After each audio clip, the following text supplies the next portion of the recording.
గత బీఆర్ఎస్ పాలనలో రాష్ట్ర ఆర్థిక వ్యవస్థ నాశనమైందన్నారు మంత్రి జూపల్లి కృష్ణారావు. కేసీఆర్ చేసిన అప్పులకే 40,000 కోట్ల రూపాయలు కడుతున్నామన్నారు. ప్రజాస్వామ్యం అంటే కేసీఆర్ చులకన భావన ఉందన్నారు. ప్రజల ఓట్లతో ఉన్నత పదవులు అనుభవించిన కేసీఆర్ అసెంబ్లీకి ఎందుకు రావడం లేదని ప్రశ్నించారు మంత్రి జూపల్లి.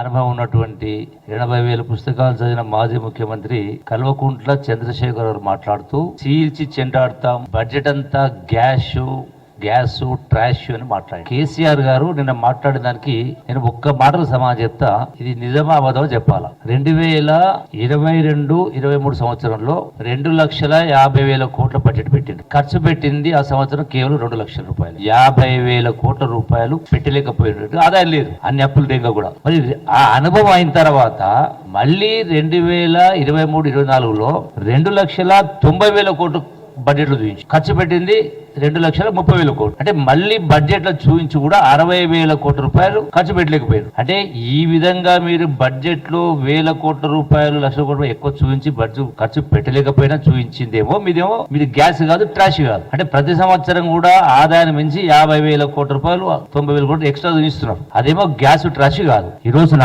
మొదటిసారి ముఖ్యమంత్రి అయినా కూడా గౌరవ ముఖ్యమంత్రి రేవంత్ రెడ్డి గారు, బట్టి విక్రమార్క గారు, ఫైనాన్స్ మినిస్టర్ గారు మీ లెక్క గ్యాస్ కొట్టకుండా బడ్జెట్ బడ్జెట్ అనేది ట్రాష్ కాకుండా కోసం రెండవ మాట కూడా ఏం మాట్లాడు కేసీఆర్ అంటే వ్యవసాయానికి సంబంధించి రైతులను నట్టేట ముంచిన మాట్లాడాడు. అంతే. అంటే ఏ రైతాంగానికి ఏది గతంలో ఇచ్చిన దానికి ఏది తగ్గకుండా అదనంగా వ్యవసాయం పైన ఆధారపడినటువంటి ప్రజలు ప్రత్యక్షంగా కానీ పరోక్షంగా కానీ రైతులైనా రైతు కూలీల వ్యవహారం మరి 31,000 కోట్ల రూపాయలు అదనంగా